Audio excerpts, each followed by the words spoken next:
today for another recap review show with your good friends at Big Go Bell Media for episode 3 of season 4 of BMF, where this episode tonight is titled Good Faith. Lucas over there, Nigeria right here. We're ready to break this episode down. Lucas, how you doing today? Hey man, I clearly I'm doing it just as good as my dog Raw Dog was doing in this episode here. Ready to get into it. Oh boy, oh boy. Yeah, Hit tonight the, hit the episode was old definitely Alicia special. Keys. Oh my Mm. bad. I said, you Nah, hit the you're old Alicia good. You're Keys. You don't good. know my name, Joe. I think you're sweet. Put a little extra milk in there. My boss told me I'm supposed to use water. Yeah, all of that. Charles getting it in. But yeah, let's go. Tonight's episode is directed by Timothy A. Burton. But yeah, as usual now, 3 episodes. Oh, wait, before I get into it, we like to always expand our coverage for all of our shows we covered. So definitely keep your eyes glued for interviews dropping weekly, where the first one dropping tonight is no other than the legend himself, Clifton Powell, who we saw appear as Pastor Coleman. We'll talk about Pastor Coleman a little bit later. But yeah, as tradition now with each of these episodes in season 4, we're starting off in Mexico. So yeah, right back in Mexico, where we see the 3 of them hiding under the false floor of a truck. I want to say that's the first time I've ever seen that, but it doesn't surprise me. But nonetheless, it's Mexico. There's some good engineers out there, I may say. I'm just gonna keep it a buck. We get our good Mexican friends building houses and sheds for us. In Mexico, they build you a whole state-of-the-art tunnel with like 50 rooms. I'm about to say, I was wondering where you was gonna go with that. I was saying, our friends in Mexico, building things aren't their issue. Let's just put it that way. They've been building passageways for hundreds of years now. Yeah, if they can't do nothing else, they can sneak you into somewhere. I just wish, honestly, somebody out there is losing a lot of money because there's not enough patents for the things they have created. And here's another one with this false floor in the back of a pickup truck. I mean, this is ingenuity at its finest here. I was sitting there like, oh, you know that's a Tacoma. You know it. You absolutely know it. But yeah, they're looking for Loco, and there's a nice price tag on Loco's head, and they're worried about their drivers, if they can trust them or not. And that's really the theme of everything here, which we'll talk about in 1 second. But lo and behold, a couple of people stop them over, kill their drivers, and now they are after Loco to get that reward money. Loco fights them off. Loco catches 2 bodies, and when the third one almost gets them, one of the drivers, who is basically dead, gets up and saves Loco or Meech, one of them. But nonetheless, now T has a moment of questioning loyalty, because when they were ready to go, when Meech and Loco was ready to go, T kind of sat back and pondered for a little bit, and we hear by commentary about trust and what does trust mean. And obviously we can talk about that. And matter of fact, we'll just talk about it right now.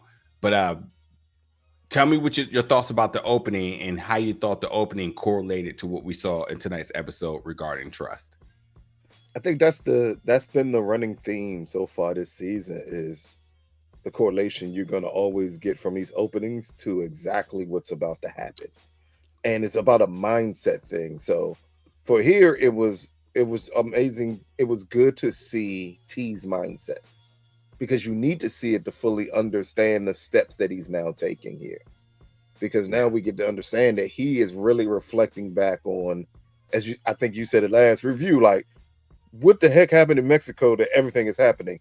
And now we're getting to see more things unfold. So now you fully understand T's mindset from the first episode until this episode, of how he's coming to conclusions with things, especially with Meech, where it does seem like the trust is not with him. It's moved on to somebody completely different in Meech's life here.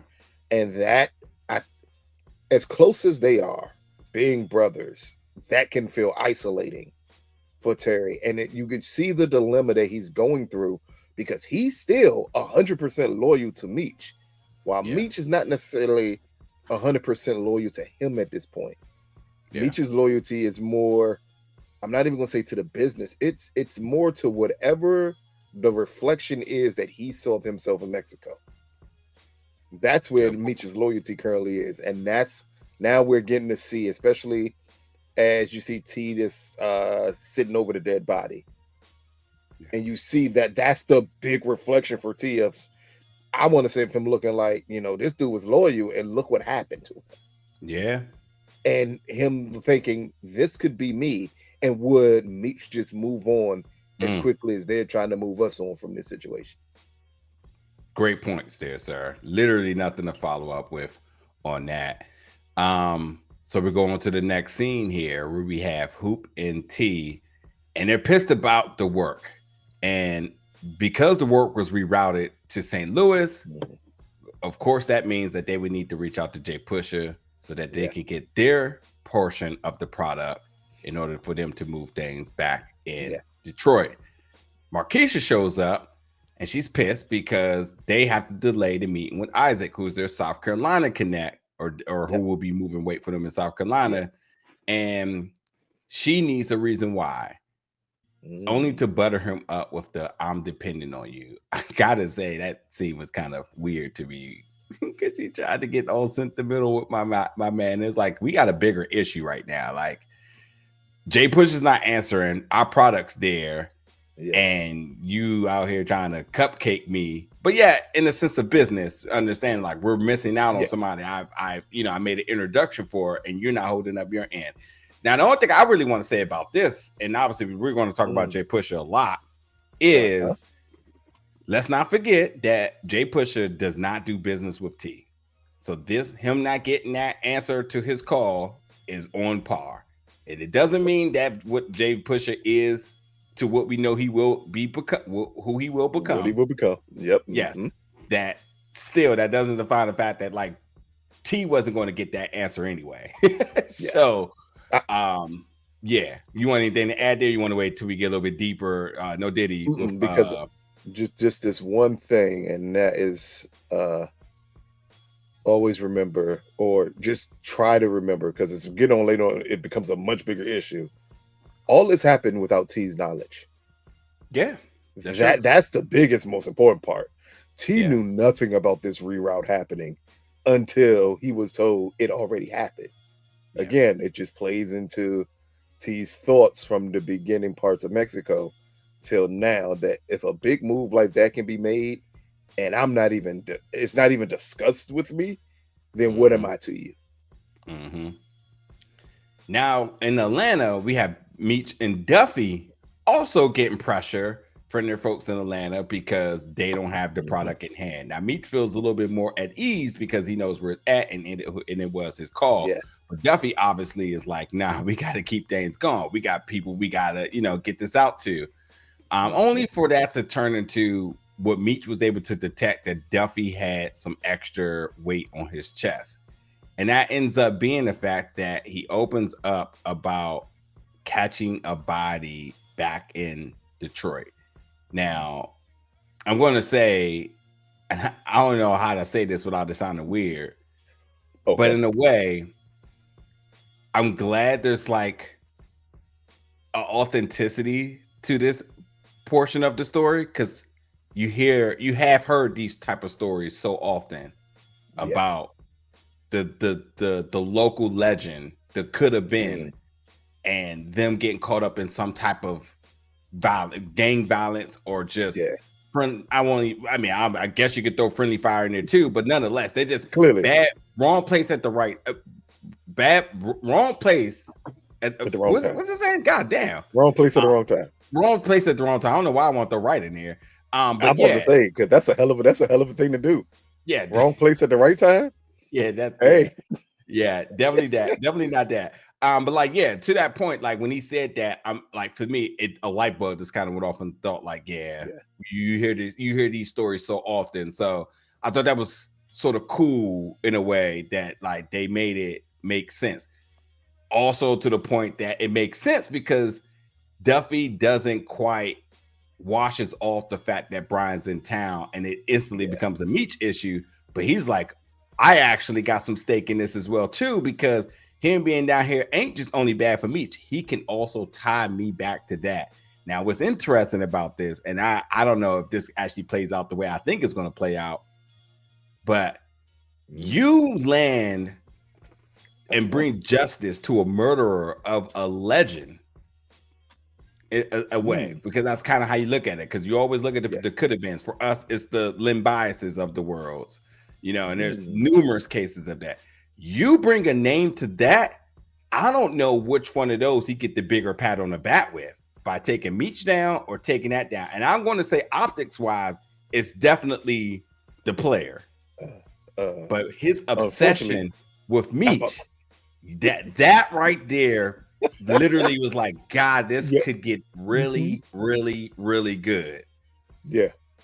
Because you already know what I was about to say. Yeah, you know, let me turn it over to you, because it's about time we we let you get the moment that they all come here for. Brian cares about one thing and one thing only.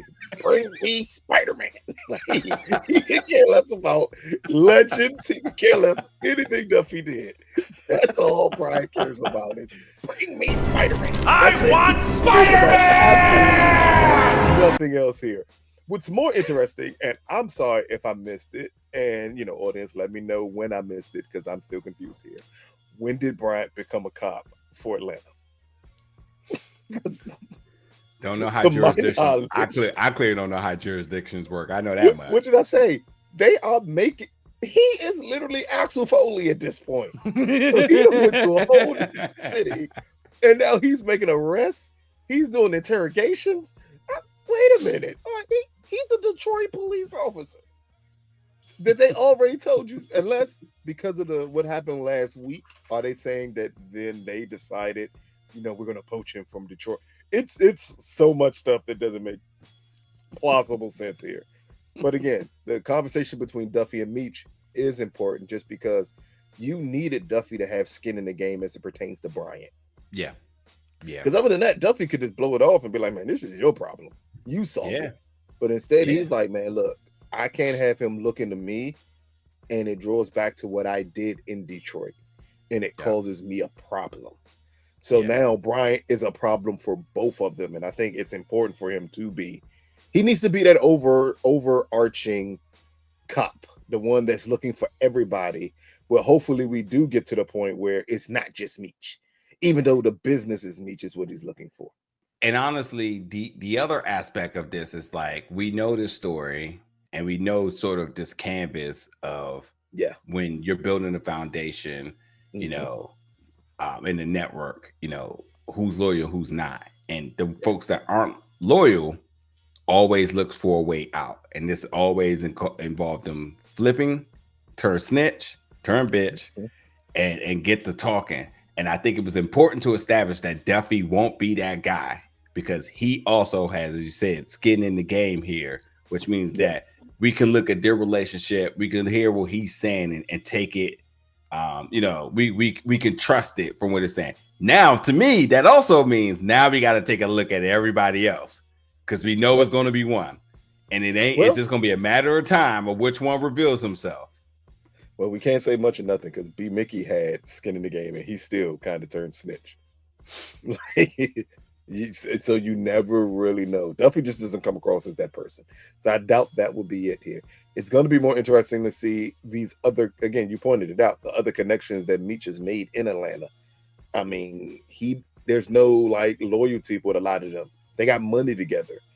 That don't mean like we can't see the return of Monique or something, and she like, nah, get that little nigga up. He's too hot for my business all of a sudden. Things of that nature. You just never know where this is going to play out.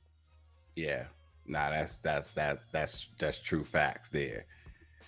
All right, so now we get Nicole and Duffy. Excuse me, and Breeze. Excuse me. I'm about to say, wait. Wait a minute there. What episode of BMF did I miss? Nicole and Breeze here, which is crazy too, because like that's like cardinal sin for one of Meech's guys to be trying to It's a death sentence. Like, yeah. we need to have no discussions about that. My little sister? Come on, Joe. That is yeah, wow. But Nicole and Breeze catching up on the phone. She's just kind of going over having a lawyer and everything, and just reflecting back on that night that they had. But then Breeze gets a flyer handed to him, and he just cuts this conversation completely short. He ducked the "I love you," and we already know this is trouble in paradise. He's already on campus. She's doing her tour.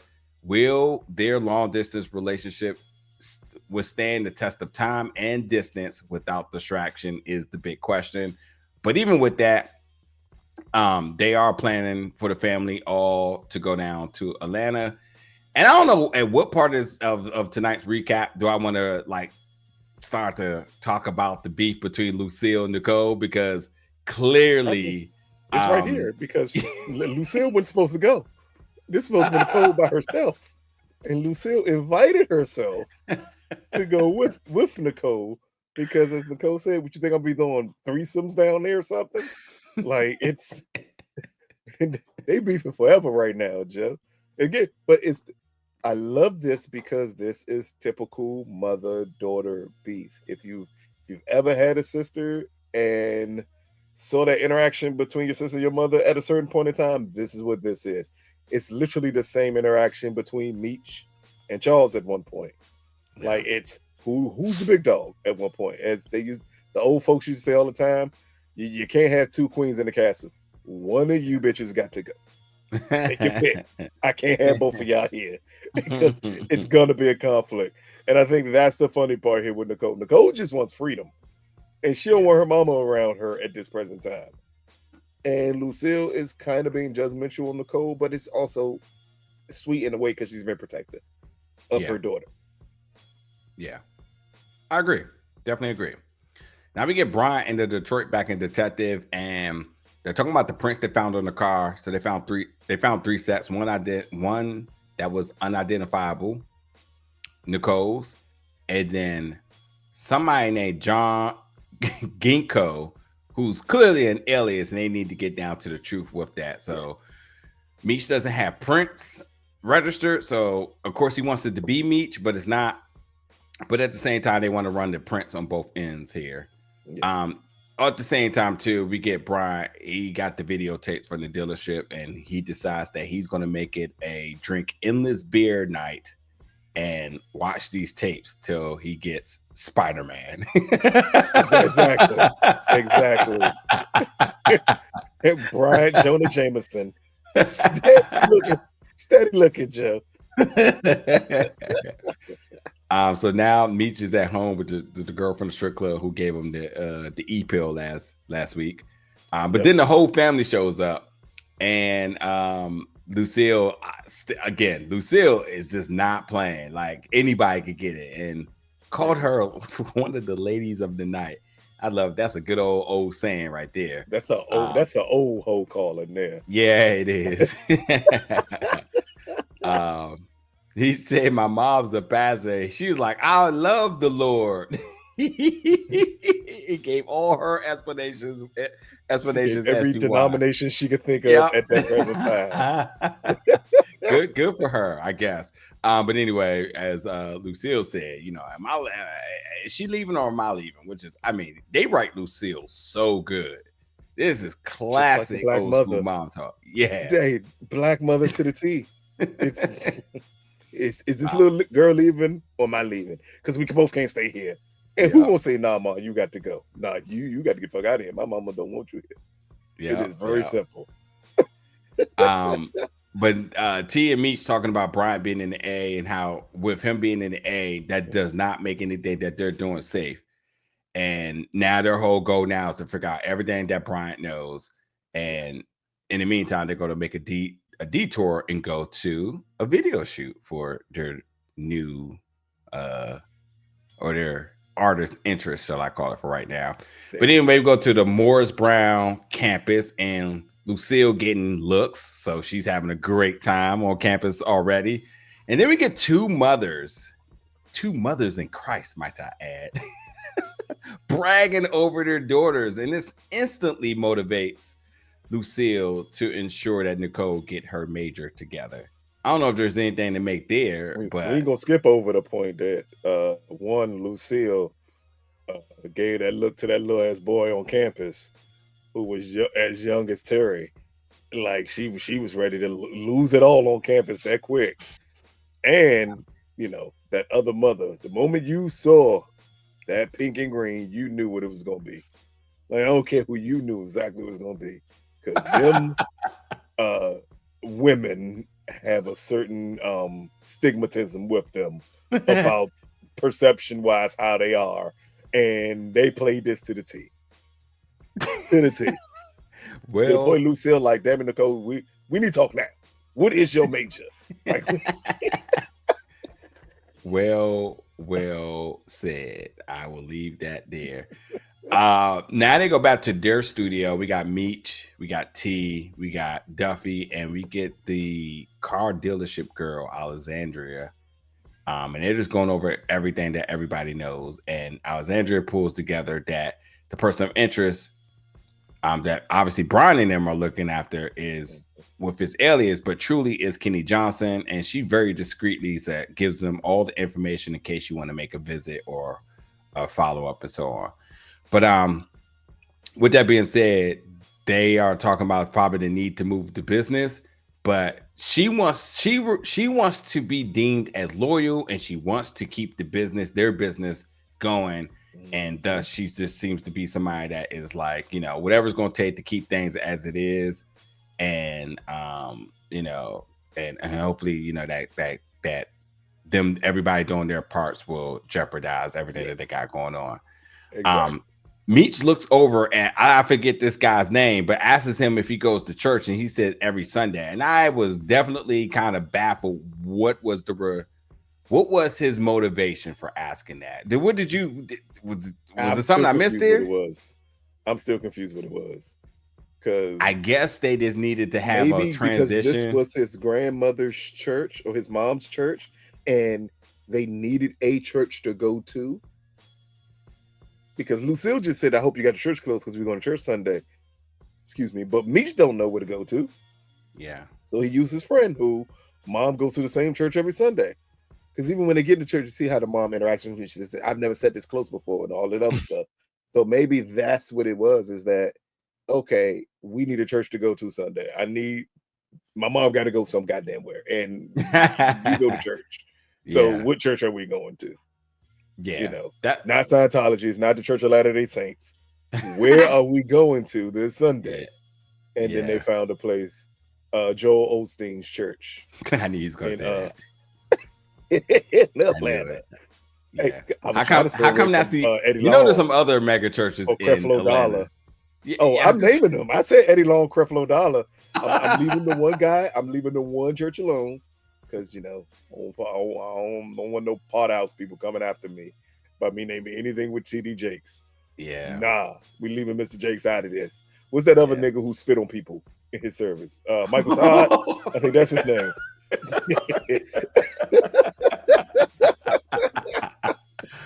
Hey, you funny as I don't know what. Hey, so now we get Charles at T's diner, and he is his iron waiter, and she's singing, and he got the googly eyes, and he makes a small introduction, but she's like, I already know who you are. You're a little bit of a celebrity around here, touring with the Campbell brothers. And she introduces herself as Cecilia, and then we get a little bit of dirty talk between the two of them, as she says, I love a man that's good with his fingers, because I'm sure he's good with his hands. And Charles kind of choked here. He didn't know how to respond to that, but good for him, because how Charles got his groove back looks like it's going to be on the next episode of BMF, starting right now.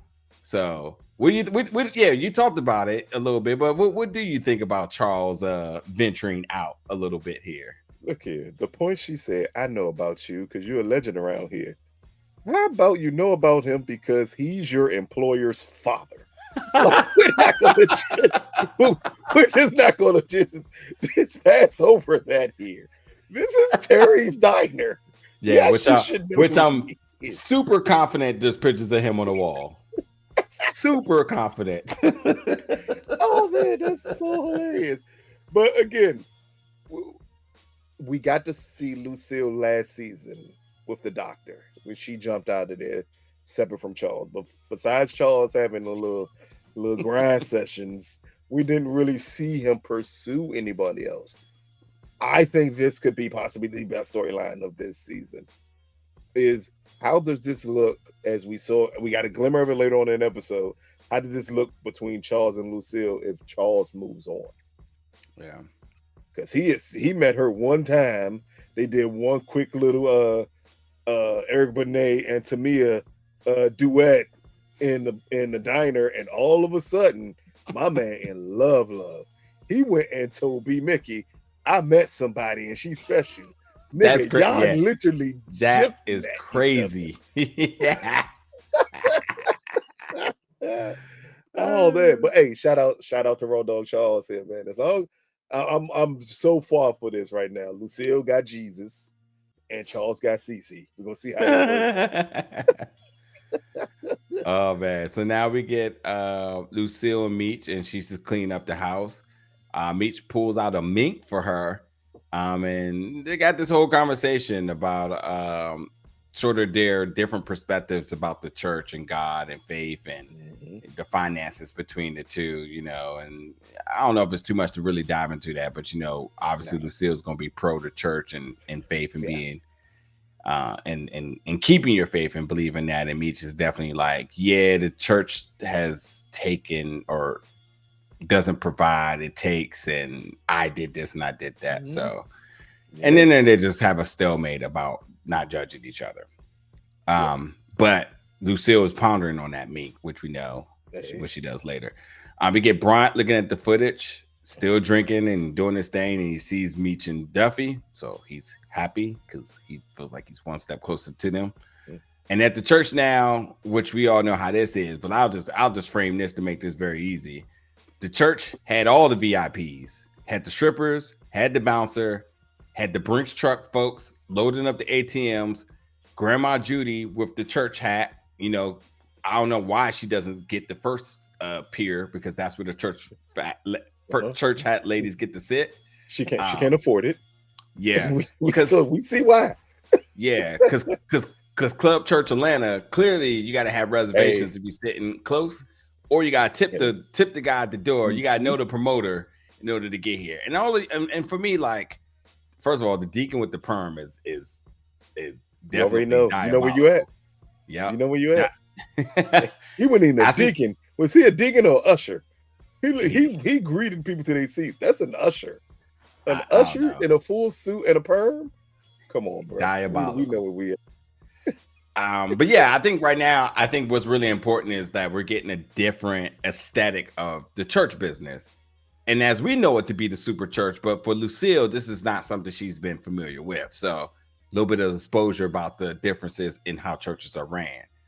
And as we know, the churches in Atlanta, the super churches are profitable, where she feels like she's running a church that's more about the congregation, less about, you know, the money, the finances and stuff.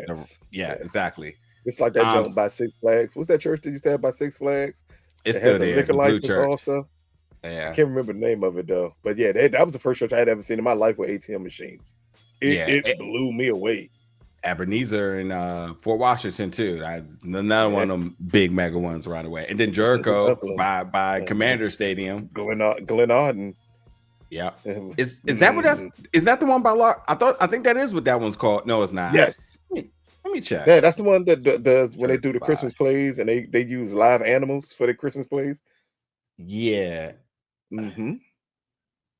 Oh, Evangelo Cathedral? Is that it? Nah, I don't think that's Cathedral sounds more Catholic. I don't need to. I want to look this up because this is going to kill me. Actually, I know exactly how we can do this. All I need to do is look for Six Flags in Maryland and right across the street. Because that's the thing. You see Six Flags, but then you see this church, and it's like, oh, it is Evangelo Cathedral. Oh, see, we're talking about two churches. So you are talking about the one by Six Flags.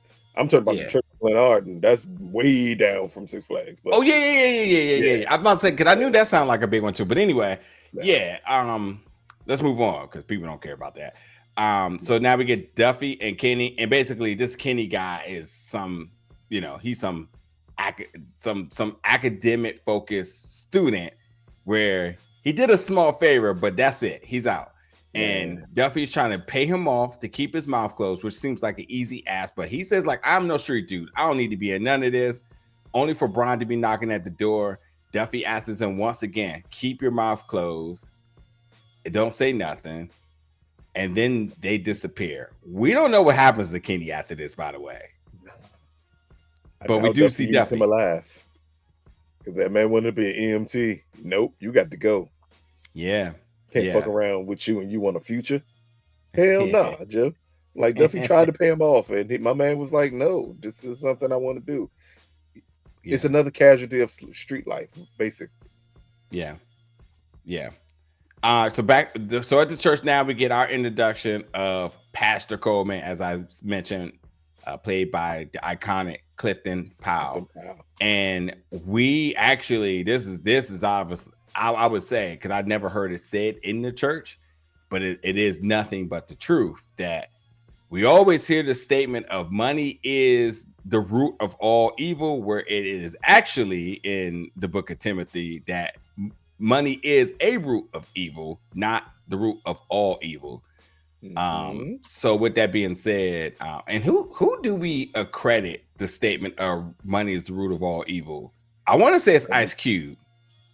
Everybody who knows that money is the root of all evil, but what them people in the certain churches will tell you, it's not the root of all evil. It can lead to evil, and they're saying that because they still need you to tithe that 10 to 15% or the extra $100 they ask for, or to that building fund that they need taken care of, or the pastor's anniversary, or the pastor's new car, or the new roof on the church. However you want to say where they need your money to go to, they will never say the money is the root of all evil, because if it is in a church, then why would I give it to you? Well, because that offering bowl came around. Be evil. That offering bowl got thrown around like a frisbee. Hey. Shout out to all the churches that still do offering plates, because they don't do them jokes no more. Everybody, they got Giftify, Praiseify. These are apps where you can download and send in your tithes and offering. You know, shout out to Prosperity Gospel is what they call it, and that's what they show. One of the best black actors of all time in Clifton Powell, doing a really good job of showing exactly what that was like in Atlanta back then. Because Atlanta is the home of the birthplace of the mega church. Yeah. And to be very clear, a lot of this show is really showing you the cultural influence of Atlanta. Yep. And Clifton has played a pastor many times. So I'm just going to say, like, yeah, you're right. You're right about him really bringing that sort of authenticity of the sermon. Because damn, if it didn't sound convincing, I don't know what does. I almost took out $5 from my wallet and be like, I don't even go to this church. Now we got Brian and Alexandra. He's just interrogating her. She's standing 10 toes now. I don't think there's nothing to really make there. Lucille's at the church now. Nicole still yapping. Well, Nicole's still mad, but goes at Meech. And I don't know if there's anything to make about that besides just the sibling. Yeah, that's all it is. Like, you see her kind of getting stuff off her chest and it seems serious, but even she got a laugh at the end because they was just like, well, I guess we off the hook for your lawyer and everything, right? But I don't really make nothing of it, just to show like they still have sibling bond even through their issues or disagreements or whatnot. But then we go back to getting their own mind, basically. Correct. Yeah. Then we go back to the pulpit and we see Pastor Coleman with all the sisters of the church throwing themselves at him, excuse me. And Lucille had to get some words in too. And there's some choice words here, busting the move for the Lord and offering to get her to join the church. But she says she has her own church, and he leaves her with a little bit to think about. Says like, don't dim your light. God doesn't dim the light of his stars. The stars lead the way. And I think this is just something to kind of have a rethink about how she's running her things. I truly think, as I mentioned last week, that, and this completely helps me. It doesn't help her argument that we might see the super churches of the world, corruption, take its talents In to the Detroit. D. Yep. Hey, you know what I thought of when I saw that scene, and when he said that to her, it's a clip, and I don't know what church it is from. It's this woman on the pulpit, and she like, the yoke of the devil has been destroyed, and then she starts shaking her head back and forth, and they end up playing "We Gonna Make It" by the line by South Speed. And Jada, that's what I think. And again, I think this is just foreshadowing that Lucille is going to start seeing church that way. Yeah. And I mean, prosperity gospel is popular because it really doesn't have a negative message on what could happen if you don't follow in the right way. It's all about prosperity, all about God wants you to do this, wants you to have this. If you give us this, this is going to happen. It's all the right words to drain your pockets. Yeah. Unfortunately. And I'm not saying all the pastors are bad at it, and I'm not saying all the pastors have negative connotations behind their message, but we understand what that looks like. And you're wondering, is that what's going to lead Lucille to say, maybe if I preach a different message, maybe I get a different result. And then maybe, she get to wear her meat, and then meat sport her because she won't feel as bad. All right, now we go to Charles. These will be Mickey and the family hanging out. Nothing really to make there. But now we go to the music video shoot for Purdy, played by the wonderful Jordan Alexander. So they're watching her perform, and Trolls over there continues to make it about him. And at the same time, Meech is going to catering, as they like to call it, and he meets Maria, who is Purdy's homegirl. So interesting here is because we see that Purdy isn't going to be the love interest because he decided to reroute his directions to someone else, which is like, I can get with that. But moving on, we get B Mickey and it's B Mickey and Charles. Go ahead. Yeah. This is when he meets the makeup artist, but this is not the second act of him with Purdy at the video shoot, if I'm not mistaken, right? No, just want to make sure. First act. Yeah. First time. Second one is what I want to talk about. Mm-hmm. Yeah, of course. Definitely something to be made there. But then we get B Mickey and Charles, and they're just going over B Mickey finding out that Charles and Lucille divorced. And Charles, as you mentioned that he met somebody because B Mickey's girlfriend, Aisha, kind of picked up on it. And he's like, I met somebody, her name's Cecilia, da-da-da-da-da. And B Mickey also explains how he didn't think he would find love again, but he found his girl Aisha, and they mentioned that Charles, you deserve a second chance as well too. And Charles says he's gonna bring his tools over to help B Mickey fix some things around the house. But as you mentioned, we go back to the video set and we see Purdy, who is she's getting her props, but Troll comes over there as her producer and literally makes everything about him. And says everything about her is because of me. And we see him quickly throw shade and hate at the Flenory brothers. But we also learn that they lended the cars. We also hear that everything that Purdy has in this is rented. We hear the bad side of the business with record labels and deals, 360 deals. And with this does nothing but sparks the idea for Meech about the better treatment of their artists and them possibly wanting to get involved with this, which we know later involves them wanting to start a label. And when all this is said and done, Purdy decides to end the night with a good old bump. Who did that remind you of? Is all I gotta say. Who did it remind me of? From Ghost. What's her name? Braden girlfriend. Yeah. God, what was her name? That's the first thing I thought of. I said, well, God damn it, another coked out singer. Yeah. On STARZ. It's like, come on, but everybody came. Well, it's the 90s, so everybody did a little bump. There's a name, L. Yeah. Everybody did a bump back then. You couldn't even help doing the bump. But gotta get a bump. You already know what avenue Purdy going down. with them bumps. We already know what that's gonna lead you to. Sucking dick in the back of an alley for a record deal. There's so many bad things with that.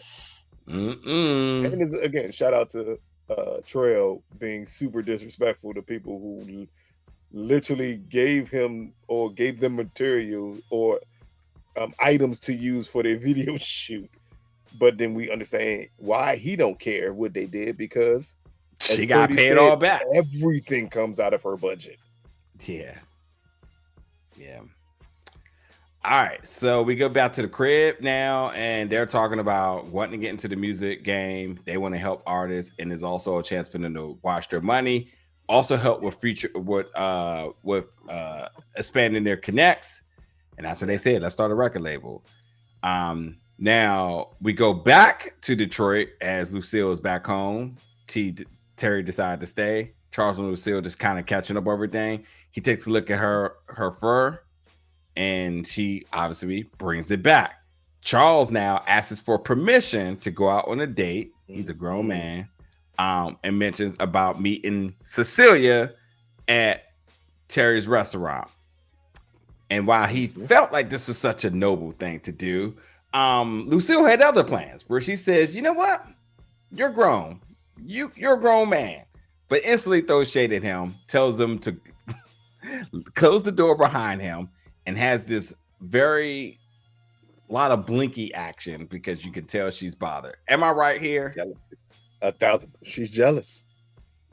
In the end, she still loves Charles. And as much as she was pushing him away, she is not prepared for him to move on.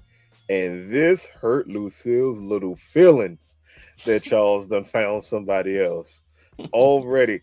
I thought, and this is my sick mind, I thought Charles was about to say, you know what, I got a date, and if you don't use that fur coat, maybe I get the fur coat to her. I don't know why. That's where my mind went to. Now, Charles ain't turned into Future or 21 Savage yet. Hey, I get that coat to Cece since you're not gonna wear it, you know, as a little gift for our first date. Oh man. But again, this is why this is going to be very interesting to see the evolution of Charles and Lucille, with him possibly starting a date, or as he told Bryant, I done found the one already because we sung at a diner together. So maybe this is going to add a completely different element with the kids out the house now. Like, these two have to learn how to coexist with one another in the same house while being divorced. Like, I haven't seen too many people do it. I saw my parents do it. It was very odd, very, very weird. And and if I told the story, people would be like, that sounds like a television show. It was like that.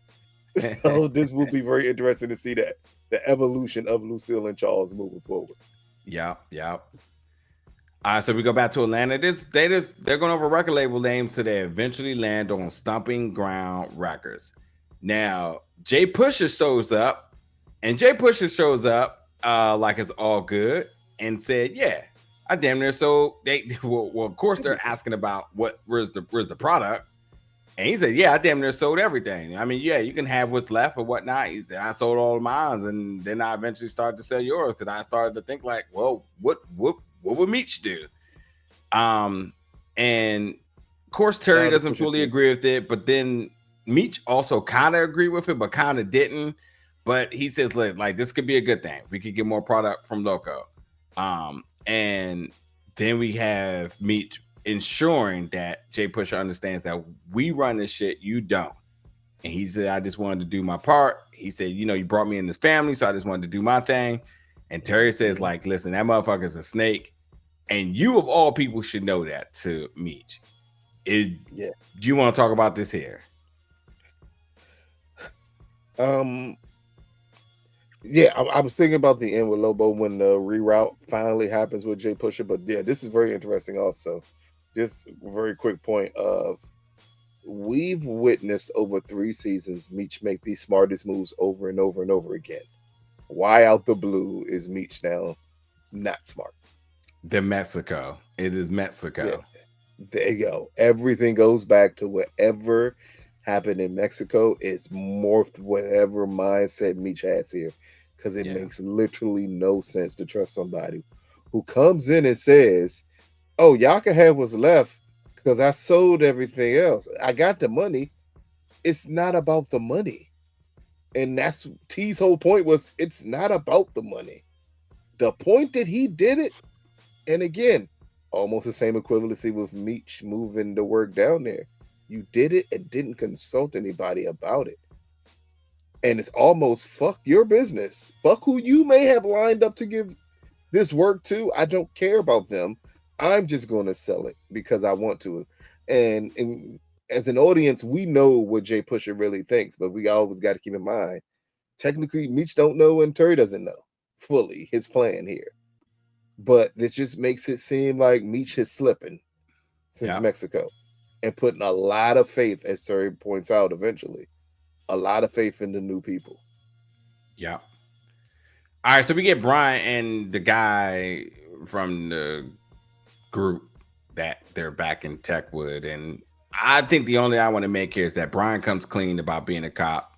Dude was able to tell that he was a cop because he could tell by how he talked. He said, "I know you not no concerned citizen. I know you a cop, Mark." I would have bust out laughing. He would call him Mark ass Buster. Oh man, missed opportunity. I the Mark ass Buster in so long. I wouldn't even know what to do. I wouldn't know what to do. I'd be like a Mark ass Buster. Yeah, you just got wow. Yeah, look, I would just be amazed that you even knew what a Mark ass Buster was. Mm-hmm. But yeah. So other than that, and of course, you know, Brian doing what he does best. He does open up about his son Kevin and taking his life, and then he asks us about, do you know who these people are in the picture? So he gets him to identify himself, and this, of course, Meech and Duffy. He doesn't know Duffy. He knows Meech because he said Meech was at my son's funeral, and Brian says, "I know he was there on guilt, not grief." So then we get T and Markeisha. They have to postpone the thing with Isaac again. And he mentions because all the weight had been sold. And she says, "Help me fix this." Moving on from that, we're back in Atlanta with Meech and Loco. Loco shows up, says, like, "Listen, I got some bad news. Because of Pablo Escobar's death, all the routes have been messed up. It is actually easier for us to now route things through St. Louis." And then he asks us if he trusts Jay Pusher with his life. And he says, yeah, he has my back. And he says, "You know what? To make sure that this goes down safe, I'll meet you there." Now we get Markeisha and T. They go to meet Isaac. And they get there. They see Isaac, and she's ready to jump out. And T's like, "Oh, slow up. You got to scope everything out." And he knew there were some things that just didn't make sense. A lot of white boys in there, a stakeout truck on the outside. Nobody's eating. He knew it was a setup. They zoom out. Then we go back to the crib now, and he's like, "What the fuck, Markeisha? You trying to set me up?" And she's like, "I had no idea it was going on." And so she's like, "I could have went to jail too." So like, you know, she feels like her hands clean from it. I guess, whatever. Something's up though. They definitely was getting set up, and I'm sure it had something to do with Isaac, with eyes on him. Oh, definitely. They were probably using Isaac to find out who the next dealer was. Yeah. Because Isaac ain't stupid. It's way too many cops around without me thinking that he was in on it also. Yeah. But then T gets a call from Meech and says, "Listen, it's easier for things to go through the loo." They're just talking in code over the phone. I thought it was important here that we noticed that they have a way of talking on code, because we know the phone conversations definitely becomes a big part of things going forward. But as you see right now, they had it to a T. There was no issues. They talked in a way that you didn't know exactly what they were talking about, but you had sort of an idea. But Markeisha was able to pick up that the only person that could get under T's skin is Meech. And he says, like, he hasn't been listening since Mexico. She gasses him up basically to say, "Ride for the people that's riding for you. Do all of this," and Meech doesn't have to know. So obviously we know how she does her sort of wedging her way into things. And then last but not least, we get Terry at the restaurant, and B Mickey shows up, and it looks like he's going to let B Mickey work for him. And with that, because Terry, he wants Jay Pusher to be replaced. So he brings in Yes. B Mickey back into the operations, but Hoop wants to know why. And as he mentioned, because B Mickey is disposable, Hoop, you are not. And that is the episode, man. That literally covers everything about it. Jay Pusher What with happened at all the the end? weight that was supposed Was to go that to the end of the Atlanta, episode? and he sold it on. Yeah. That definitely is. It definitely is. Purdy out here hitting a bumper coat, but Terry Meech doesn't know that just yet. And and I forgot. I mean, I guess this was a significant thing, but B Mickey also, when he was confining in Charles, he did kind of let him on. Like he was like, I was ready to off myself before he met his girl. Yeah. And I think that just becomes more and more motivation for Charles to go out there and get him a nice little Cecilia and restore the legacy to Raw Dog Charles. So expect some raw dogness within the next episode. I feel it. It's gonna be in the next episode. They're gonna get engaged. Yeah, because clearly in Charles they are moving super fast. Yeah. So that's what's gonna happen. Again, and it's also good to see the way Terry views B Mickey as basically someone to use. In no other aspect does he trust or care about him. But this is the beginning of a different form of T. Of him realizing that maybe trust is overrated. And I use people how I need to use them. Yeah. I also think another thing that with the conversation between Meech and Lucille, I think not only is that going to send her into a different everything that happened with Lucille with the church, seeing how the churches is, I think this is ultimately going to end up with Lucille dependent less on her kids and trying to make it an honest way in which she thinks is honest by using the church for dishonest ways.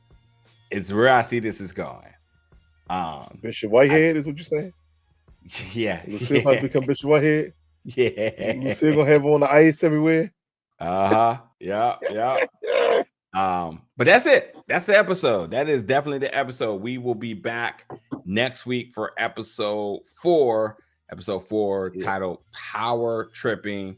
I don't think we don't got no breaks, so we all good. So yeah, we're back properly next week because interesting enough, episode 5 lands on the 4th of July, and there will be an episode on that day. So no breaks. We'll let you know if there's any breaks. So yes, we're definitely back next week for the next episode, episode 4. Get in the comments, folks. Let us know your thoughts about tonight's episodes, your thoughts, your predictions for next week, all that other good stuff. And we'll be back here with more reviews and recap here with your good folks at Big Go Belt Media in just 1 week. Thank you for watching, folks.